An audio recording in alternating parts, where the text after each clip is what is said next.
के तपाईलाई थाहा छ नेपालमै बसेर मोबाइलको युज गरेर हामीले महिनाको लाखौं रुपियाँ कमाउन सकिन्छ।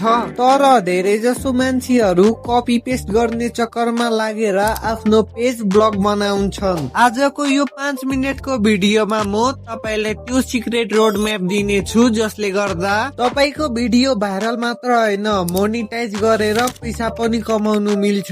लास्टको स्टेप चाहिँ गल्तीले पनि मिस नगर्नु होला किनकि त्यो बिना कमाई सम्भव छैन। कन्टेन्ट क्रिएसनमा सबैभन्दा ठुलो गल्ती हामीले के गर्छौं थाहा छ? हामीले अरूको भिडियो उठाएर युट्युब र फेसबुकमा सिधै अपलोड गरिदिन्छौं। फेसबुक र युट्युबको अल्गोरिदम अहिले धेरै नै स्मार्ट भइसक्यो। यदि तपाईको कन्टेन्ट ओरिजिनल छैन भने सबै मेहनत खेर जान्छ।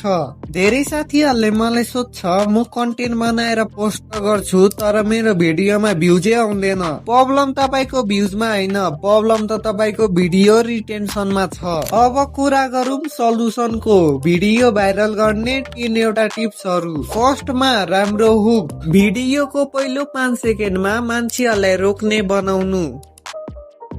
भिडियो एडिट गर्नु कुनै पनि राम्रो पिसी र ल्यापटप चाहिँदैन, मोबाइलबाट पनि राम्रो एडिट हामीले बनाउनु मिल्छ। खाली ध्यान दिनुस् कि ब्याकग्राउन्ड म्युजिक र भोइस क्लियर होस्। भिडियोको टाइटल लेख्दा हामीले आई क्याचिङ टाइटल लेख्नु पर्छ। मान्छेले टाइटल पढेर भिडियोमा क्लिक गरोस्। डिस्क्रिप्सन र ट्यागहरू पनि हामीले राम्रोसँग राख्नु पर्छ जसले गर्दा भिडियो सर्चमा परोस्। नेपालमा मोनिटाइजेसनको धेरै समस्या छ तर युट्युब र फेसबुक हामीले मोनिटाइज गरेर इजिली पैसा कमाउनु मिल्छ। फेसबुक मोनिटाइज गर्नु हामीलाई 10,000 फलोवर्स चाहिन्छ भने युट्युब मोनिटाइज गर्नु हामीलाई 1,000 सब्सक्राइबर। दुईटै प्लेटफर्मको क्राइटेरिया छुट्टै छुट्टै छ। मेहनत नगरी केही पनि हुँदैन तर सही डाइरेक्सनमा गएको मेहनतले मात्र नतिजा दिनेछ।